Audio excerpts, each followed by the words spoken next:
eu quero tratar sobre o tema da salvação. Nós estamos falando sobre homem, pecado e salvação, e nós já vamos caminhando para o final, né, dessa série, que ao todo vão dar exatamente 10 estudos, né? Esse é o 9º, nós temos mais um, que nós teremos daqui alguns dias, na verdade daqui 15 dias, na quarta-feira. Então eu quero te convidar a abrir sua Bíblia em Efésios capítulo 2. Na última vez que nós estivemos juntos aqui, nós lemos Efésios 2, de 1 a 3. Hoje nós vamos ler Efésios 2, de 1 a 5. Nós vamos esticar um pouquinho mais. No entanto, ali na tela tem os versículos 4 e 5. Só essa extensão que a gente está fazendo de leitura hoje, tá bom? Vamos ficar de pé para acompanhar a leitura com toda a atenção. Efésios capítulo 2, versos de 1 a 5. Aqui está apenas os versículos 4 e 5 na tela. Diz assim: vocês estavam mortos em suas transgressões e pecados, nos quais costumavam viver, quando seguiam a presente ordem deste mundo e o príncipe do poder do ar, o espírito que agora está atuando nos que vivem na desobediência. Anteriormente, todos nós também vivíamos entre eles, satisfazendo as vontades da nossa carne, seguindo os seus desejos e pensamentos. Como os outros, éramos por natureza merecedores da ira. Todavia, diz o versículo 4, Deus, que é rico em misericórdia, pelo grande amor com que nos amou, deu-nos vida juntamente com Cristo, quando ainda estávamos mortos em transgressões. Pela graça, vocês são salvos. Amém? Você pode se assentar. Então, nós já falamos bastante até aqui sobre o homem, sobre a sua natureza, a sua constituição, a sua queda, inclusive. Nós já entendemos que o homem é pecador por natureza e o homem é carente de uma intervenção divina para se salvar, né? O homem é incapaz de se salvar sozinho. Então, hoje nós vamos pensar um pouco sobre salvação. Penso eu, né, que quando você tem convicção da fé que você tem, que você já depositou a fé em Cristo, né, que você já se arrependeu dos pecados, e que se caso aconteça, não quero que aconteça, mas vai que aconteça, que você morra hoje, você tem assim a certeza absoluta: se eu morrer hoje, eu vou para o céu. E isso independente da vida espiritual que você esteja levando hoje. Porque o que te leva para o céu de fato não é se hoje está tudo bem, mas se um dia você depositou a sua fé em Cristo, se arrependeu dos pecados e depositou a fé nele, né? É isso que nos assegura estarmos com Deus no céu. Se você tem essa certeza, isso é ótimo, perfeito. Mas a questão é assim: como é que isso se deu?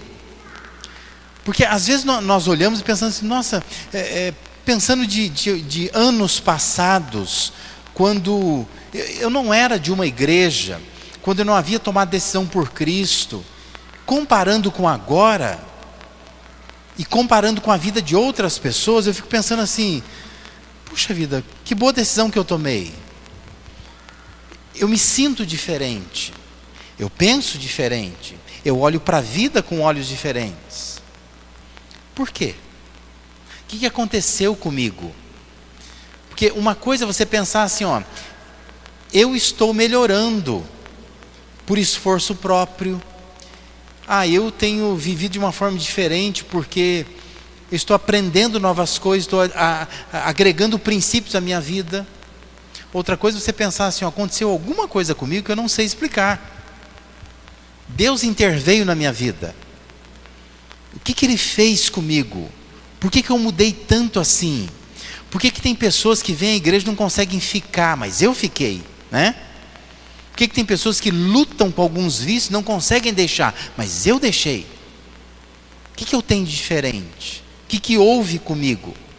Isso é resultado de um esforço humano.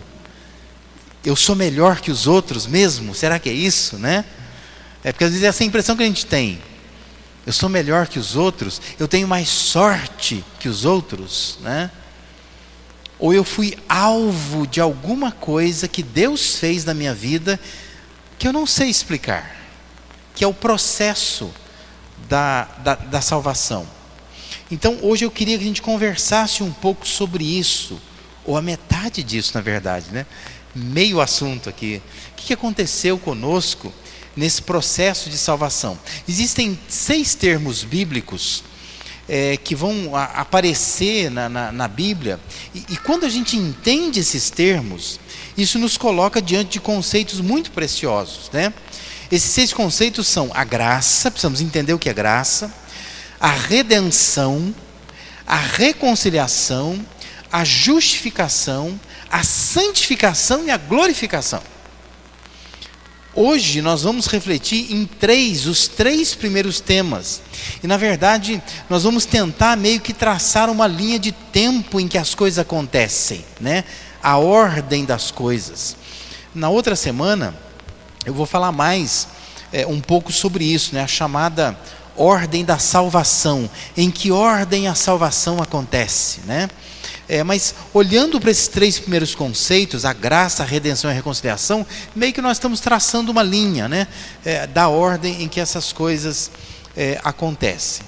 Em Efésios 2, que nós lemos, Paulo desenvolve esse tema da salvação, dizendo que uma vez que nós éramos por natureza merecedores da ira de Deus, né?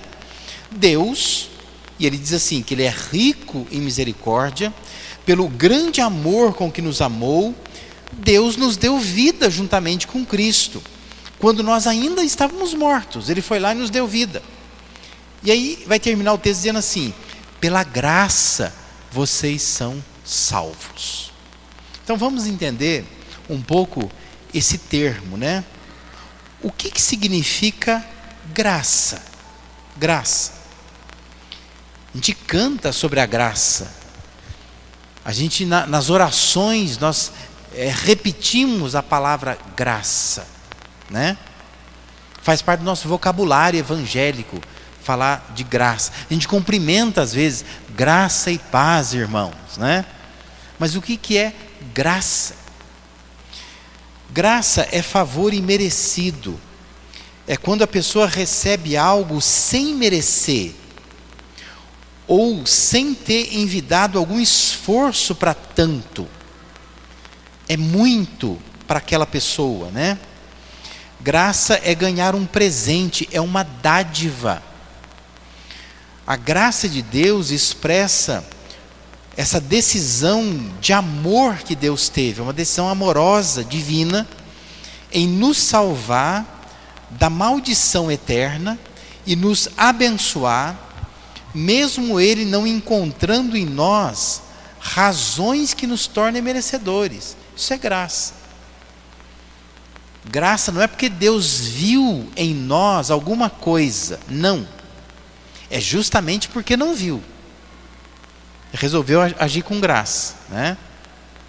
Graça é quando se dá alguma coisa para alguém que de fato não merece. Nesse sentido, graça é diferente de justiça. Porque justiça é quando assim, puxa, a pessoa fez uma coisa, merece um reconhecimento. É justo que ela tenha um reconhecimento, não é? Então, se a pessoa faz alguma coisa e a gente vai lá e faz alguma coisa por ela, isso é justiça. Agimos com justiça. Mas agir com graça é quando a pessoa não merece.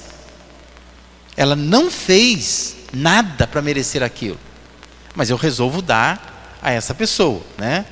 É quando um pai e uma mãe, por exemplo, em casa, quando o filho está agindo de uma forma má, e o filho não merece nada, merece castigo, na verdade, isolamento, vara. E aí o pai e a mãe vai lá e dá um presente. Isso é agir com graça. Não merece, não está merecendo. É diferente quando o filho, a filha passou na faculdade, entrou, né, passou no vestibular, entrou na faculdade, terminou o ensino médio, encerrou o ano bem, aí o pai vai lá e fala, vou te dar um relógio novo. Isso não é graça, isso é justo, né? É justiça. É quando você olha para a pessoa e fala assim, você merece, porque você terminou bem um ano letivo, então eu vou dar para você um presente. Agora, se a pessoa terminou o ano mal, foi reprovada, a pessoa vai lá e diz assim, mas eu quero te dar um presente para te encorajar. Isso é graça, né? Não merece, mas age com graça. Por isso que nós cantamos graça, que maravilhosa graça. É imensurável e sem fim. É maravilhosa, é tão grandiosa, é suficiente para mim. É maior que a minha iniquidade, tem que ser, né? É revelação do amor do Pai. O nome de Jesus engrandecei e a Deus louvai. Esse é o hino 193 do HCC, né? Quando a gente canta, Deus agiu conosco com graça. Tem uma afirmação que faz parte da Declaração de Cambridge. A Declaração de Cambridge, ela surgiu em 1996, na verdade, dia 20 de abril de 1996, quando a Aliança de Evangélicos Confessionais, né, dos Estados Unidos, elaborou uma declaração, e a ideia era resgatar o chamado 5 solas da Reforma Protestante, né? Então, quando vai falar sobre somente pela graça, declara o que está transcrito aí, né? Reafirmamos que na salvação somos resgatados da ira de Deus unicamente pela sua graça. A obra sobrenatural do Espírito Santo é que nos leva a Cristo, soltando-nos de nossa servidão ao pecado e erguendo-nos da morte espiritual à vida espiritual. Nós somos resgatados da ira de Deus unicamente por sua graça. Deus agiu com graça, né? Então tira da sua cabeça essa ideia de que Deus olhou para você e viu alguma coisa especial em você, porque não é por isso, né? E Deus também não deve ter salvado você por causa do teu pai, nem por causa da tua mãe, né? Porque tem gente que acha que é isso, né? Ainda bem que o meu pai e minha mãe serviram tanto a Deus, e Deus então resolveu recompensar meu pai e minha mãe, me salvando também. Não é nada disso, né? Deus não viu nenhuma razão em você que houvesse um merecimento. Deus nos salva pela graça. Isso deve gerar em nós o quê? Gratidão, não é? Porque Deus resolveu escolher alguém como eu. Talvez se você pensasse em escolher, você não se escolheria, né? Não tem dia que você olha no espelho e fala assim, o que eu tenho, né? O que Deus viu em mim?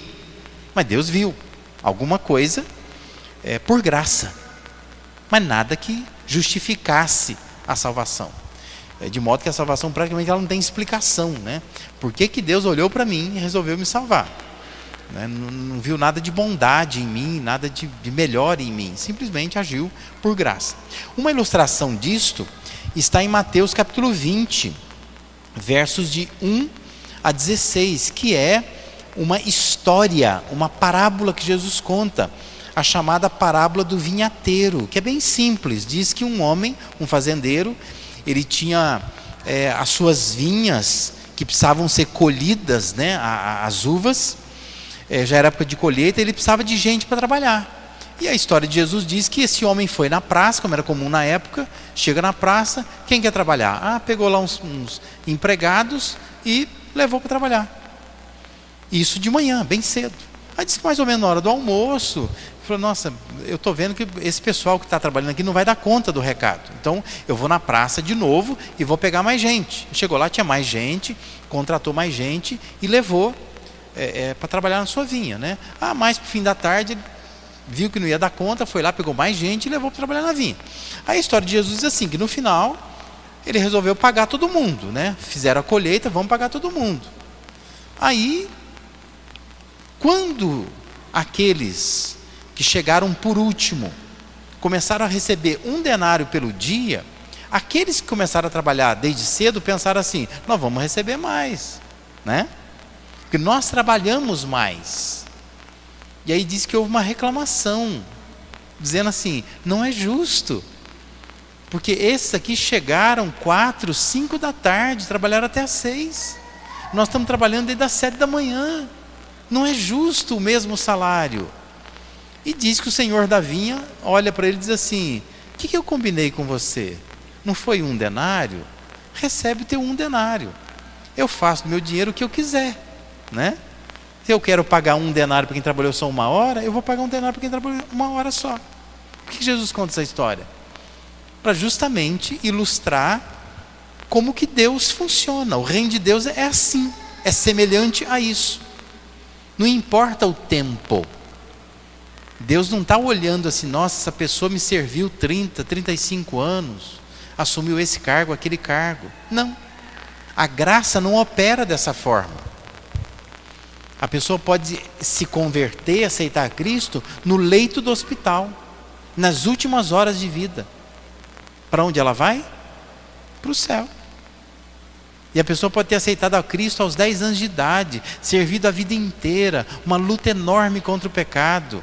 Se ela morrer, ela vai para o céu, para o mesmo lugar, né? Isso é graça. Deus está agindo com graça. O problema nosso é que a gente gosta da graça quando aplicada a nós, mas a graça não é boa quando aplicada ao outro, não é? Se Deus agir com graça comigo, eu estou feliz. Quando eu vejo Deus agindo com graça com outra pessoa, eu falo, opa, isso me parece injusto, né? Falando injusto, entenda que a graça é injusta. A graça sempre será injusta. Porque se a graça fosse justa, ela seria lei, não seria graça, né? A graça é injusta, é assim mesmo. Aquela pessoa merecia receber menos, mas não recebe, porque é a graça. Aquele sujeito que matou, roubou, nunca quis vir para a igreja, mas no final da vida resolve aceitar Cristo, o justo é que ele não fosse para o céu, que ele passou a vida inteira brincando com Deus. Mas a graça não é justa, porque ela não é lei. Graça é graça. Deus resolve salvar quem quiser, no tempo que Ele quiser, e põe a pessoa servindo no prazo que Ele quiser. É o que o vinhateiro diz, o dinheiro é meu, eu faço dele o que eu quiser. Então Deus diz assim para nós, a salvação é minha, o céu é meu, eu ponho lá quem eu quiser, né? Não é a gente que vai ficar dizendo, mas aquele ali não merece, né? Preferia que ele não fosse. Isso não é graça, isso é justiça, né? Então Deus agiu com você, comigo, com graça. Foi isso que Ele fez, né? De forma até injusta. Pode ser que tenha alguém olhando para nós dizendo assim, olha, aquela pessoa ali não deveria ir para o céu, né? Mas Deus agiu conosco com graça, assim como a gente olha para outro dessa mesma forma. O Valmir Nascimento Milomem, ele é um teólogo da Assembleia de Deus, lá de Cuiabá. Ele tem escrito aí algumas coisas sobre teologia muito interessantes. É um teólogo de origem pentecostal, do solo brasileiro, né? Mas ele diz assim que a graça divina é capaz de proporcionar ao ser humano dádivas às quais ele não teria condições de atingir por seus esforços próprios, né? A graça divina, ela é capaz de proporcionar para nós dádivas as quais o ser humano não tem condição de alcançar por si mesmo. Não tem. Só Deus dando por graça mesmo é que o ser humano ele consegue alcançar essas coisas, né? Então, graça é isso, é algo que você não merece. Deus começou a sua salvação por aí, quando Ele decidiu em sua graça olhar para você. Se Deus não tivesse agido com graça, você nem estaria aqui, né? Sei lá onde você estaria, né? Sei lá onde eu estaria. Mas Deus já nos olhou com graça. Estávamos mortos, mas Ele resolveu agir com graça a nosso favor. Outra palavra importante é o termo redenção. Uma vez alvos da graça de Deus, o pecador é redimido. O que isso significa? Em Romanos 3, 23 e 24, nós encontramos: pois todos pecaram e estão destituídos ou separados da glória de Deus, sendo justificados gratuitamente por sua graça, por meio da redenção que há em Cristo Jesus. Existe uma redenção em Cristo Jesus, onde a graça se concretiza, se materializa. Então, a redenção, ela diz respeito ao ato de Jesus pela sua morte, ter pago o resgate pelo pecado humano, tirando assim o pecador do estado de servidão ao pecado. Então, redenção tem a ver com pagamento. Havia um preço pelo pecado e Jesus pagou. A morte de Jesus é o pagamento, né? Em Colossenses, Paulo vai dizer que ele rasgou o escrito de dívida que era contra nós, porque foi pago, já está pago, né? Por isso que qualquer esforço humano na tentativa de pagar a salvação é inútil, porque ela está paga já, não precisa. E às vezes, mesmo nós sendo protestantes, crentes, batistas, nós não entendemos isso. Nós achamos que a salvação ainda precisa ser conquistada, eu preciso pagar, eu preciso fazer alguma coisa. Não precisa, você está dispensado, Deus não quer, né? O que você pode fazer agora é simplesmente assim, agir por gratidão. Eu estou grato a Deus por um pagamento que eu recebi, que eu não merecia, mas Ele fez por mim. Mas não tenta fazer melhor que Deus, que é feio, né? Porque a gente tenta fazer melhor que Deus. Não precisa pegar cruz nenhuma, sair por aí pelas estradas, você não precisa fazer nenhum tipo de esforço sacrificial, porque Deus não quer, porque Jesus foi o sacrifício perfeito, né? A palavra redenção, ela significa que o redimido ou comprado é desamarrado e libertado. Já lemos Romanos 3, 23 e 24, mas Colossenses 1, 13 e 14 diz: pois Ele nos resgatou, está falando de Jesus, né? Ele nos resgatou do domínio das trevas e aliás, está falando de Deus, né? E nos transportou para o reino do seu Filho amado, em quem temos a redenção, a saber, o perdão dos pecados, né?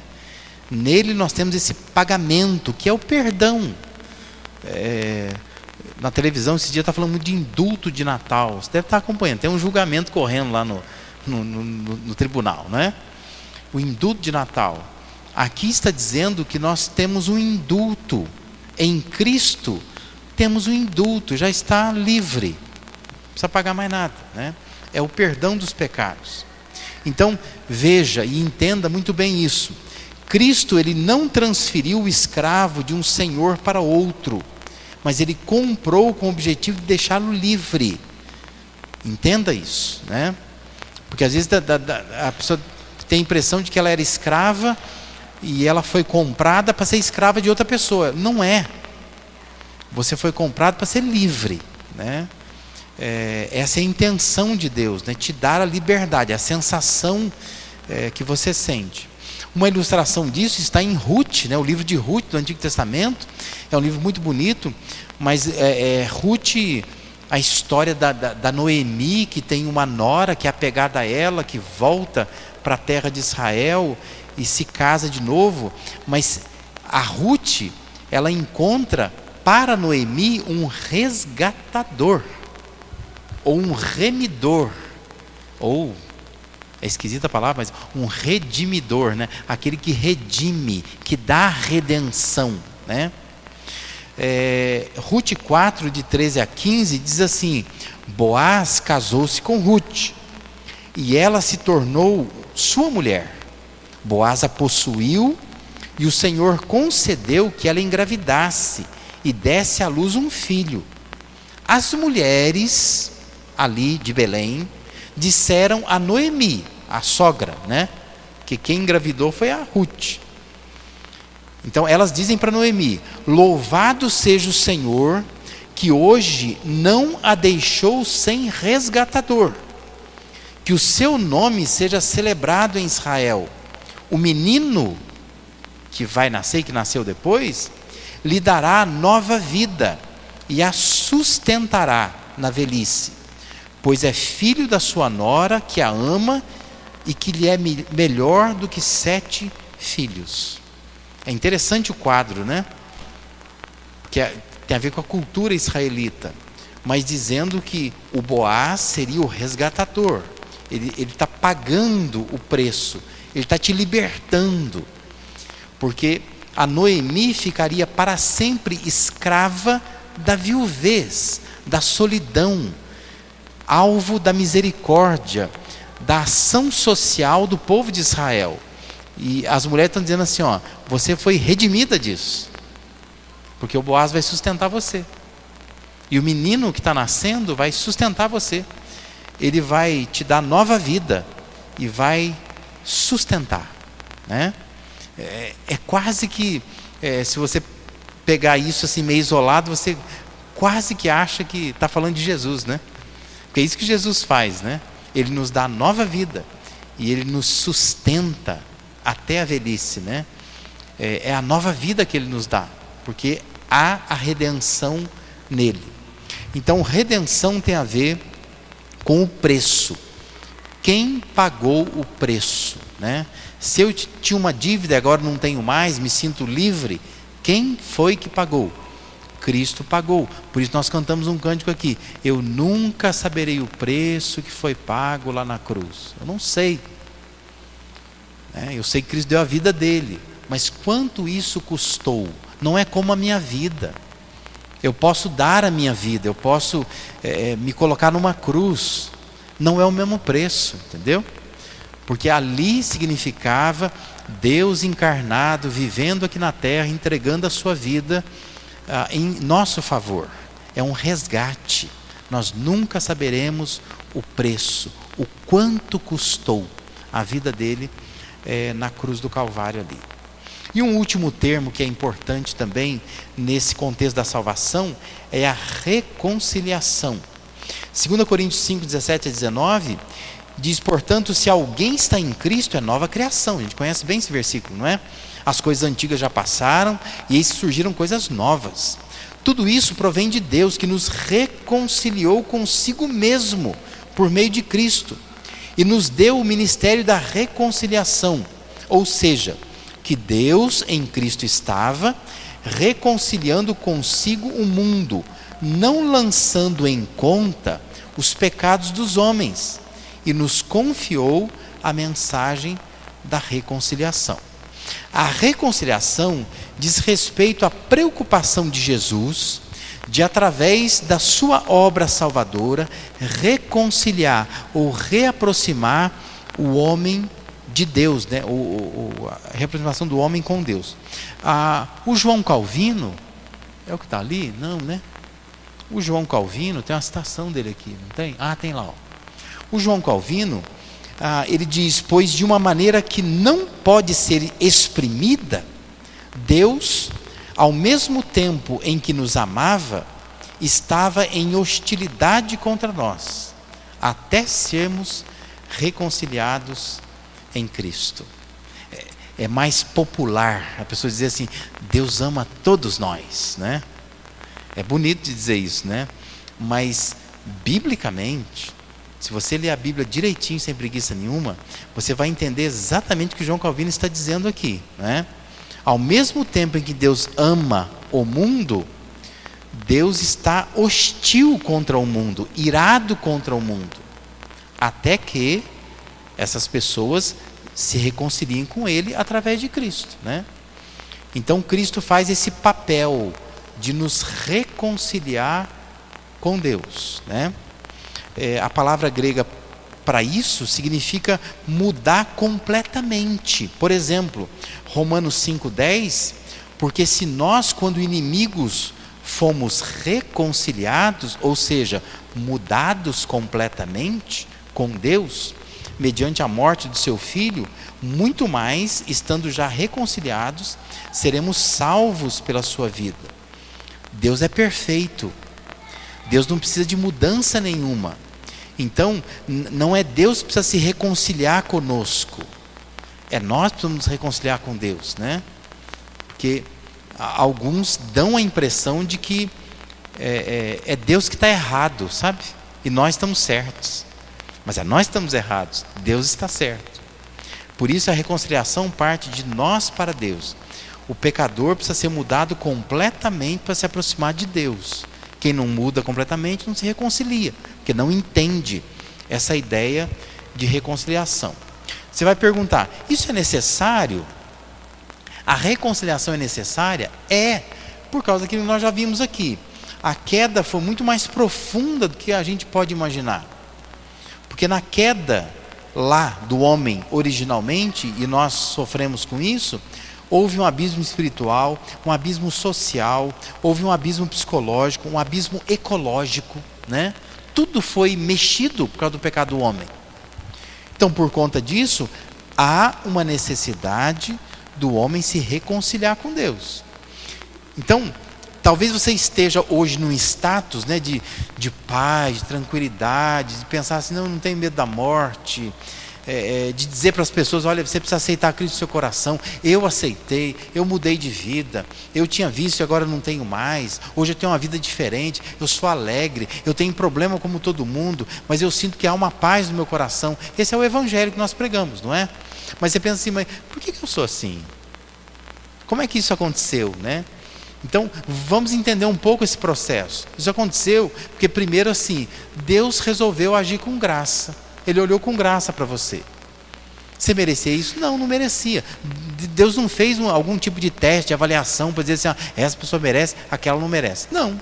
Ele resolveu olhar para você e agir com você com graça. Depois disso, Jesus foi lá e pagou o preço. Quanto custa, né? Quanto custa o pecado desse povo aí? Jesus vai lá e morreu por nós. Estou simplificando aqui, você sabe, né? Ele foi lá e morreu por nós. Então, assim, quando nós entendemos que Jesus morreu por nós, estamos recebendo esse pagamento.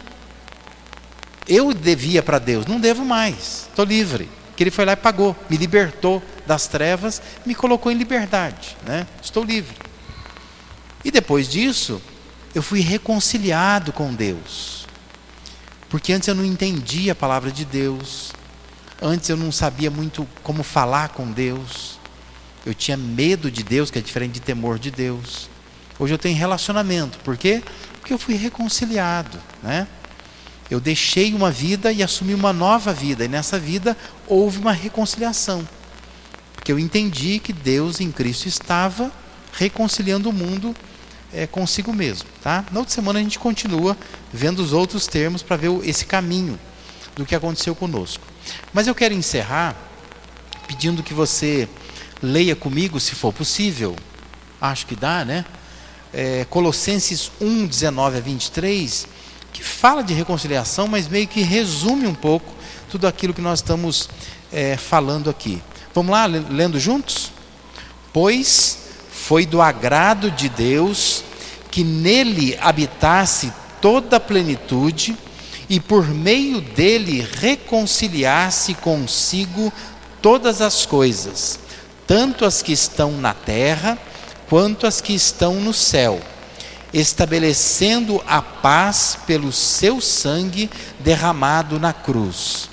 Antes vocês estavam separados de Deus e em suas mentes eram inimigos por causa do mau procedimento de vocês.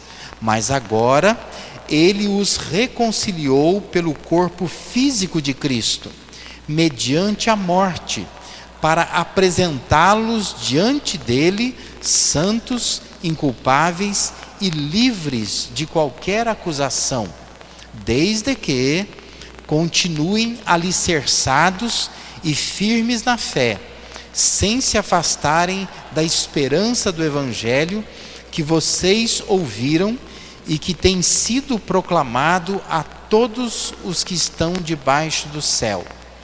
Esse é o Evangelho do qual eu, Paulo, me tornei ministro. Lindo isso, não é? Ele está dizendo, esse é o Evangelho que eu me tornei ministro. É isso que eu prego. Uma coisa que Deus fez. Você vê aqui, que aqui não tem ação humana. É Deus fazendo o tempo todo. Cabe ao ser humano continuar alicerçado e firme na fé, sem se afastar da esperança do Evangelho. Porque é só assim que nós vamos ser apresentados diante dele santos, inculpáveis, livres de qualquer acusação. Porque não é nada conosco, isso é uma coisa com Cristo. Cristo fez por nós, assumiu o nosso lugar, assumiu a nossa culpa, assumiu o preço pelo pecado, né? E por isso nós estamos livres, completamente livres hoje, por essa graça que nos alcançou. Amém? Vamos orar, depois nós vamos cantar o hino Preciosa Graça, é isso? Ó, coisa bonita. Vamos ficar de pé? Vamos orar? Depois nós vamos encerrar o culto cantando este hino, Preciosa Graça, e que isso gere no meu e no seu coração muita gratidão a Deus por aquilo que nós estamos ouvindo aqui nesta noite. Senhor Deus, o nosso coração fica de fato consternado quando nós percebemos aquilo que o Senhor fez por nós. Ó Deus, isso nos constrange, porque nós percebemos que nós não merecíamos tamanha graça. Até hoje não merecemos. Às vezes nossas ações, nossas palavras, pensamentos estão tão distantes daquilo que deveria ser uma vida de santidade ao Senhor. Mas, ó Deus, nós ficamos alegres quando nós percebemos que a nossa salvação depende de uma ação do Senhor. A nossa ação é tão somente crer, é tão somente nos arrepender dos pecados, confiar que Jesus nos salva. E nós nos alegramos por isso, porque nós já temos uma obra feita, consumada, completa. Fomos alvos de uma graça preciosa. E nós queremos, ó Deus, nessa noite te agradecer pelos teus feitos em nossa vida. E porque hoje aqui nós podemos, de fato, nos sentir constrangidos, mas ao mesmo tempo nos sentir alegres por aquilo que o Senhor tem feito por nós. Por isso nós te louvamos, te bendizemos e fazemos isso, ó Deus, por causa do nome de Jesus. Amém, Senhor. Vamos cantar?